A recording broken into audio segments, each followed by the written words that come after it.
parcouru 600 km sans assistance dans le désert australien. Louis-Philippe Lonque est belge. Il n'est pas encore entré au pays, mais ses parents ont suivi pas à pas son expédition sur Internet.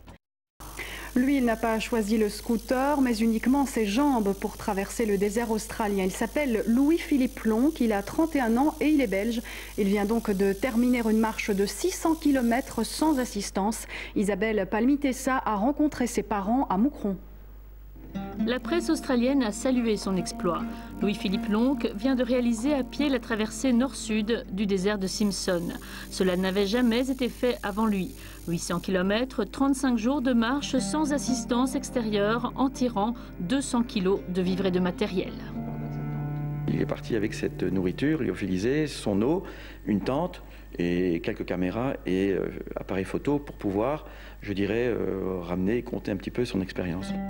Le jeune aventurier de 31 ans avait confectionné lui-même une charrette ultra légère. Il a préparé ce voyage avec soin, s'entraînant sur les plages de la côte.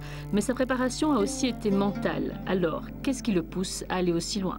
Une passion, la recherche de soi peut-être aussi, mais je crois aussi il y a le partage de son aventure avec ses amis et d'autres personnes.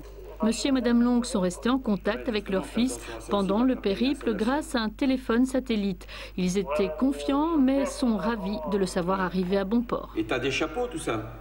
Quand il part, sa maman comme moi, on est quand même toujours un petit peu inquiet. Est-ce qu'il a tout préparé? Est-ce qu'il n'y aura pas un pépin? Parce qu'il peut toujours avoir un pépin de dernière minute, ça c'est sûr. Alors quand on lui dit au revoir, on le regarde parce que peut-être on se dit ce sera peut-être la dernière fois qu'on le verra.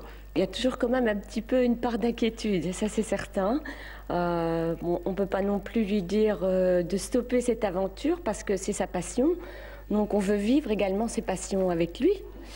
Et évidemment, on est très content, on est rassuré maintenant que c'est terminé. On est fiers de lui aussi et un peu ému. Louis-Philippe revient d'Australie la semaine prochaine. Ses parents sont impatients d'entendre son récit de vive voix.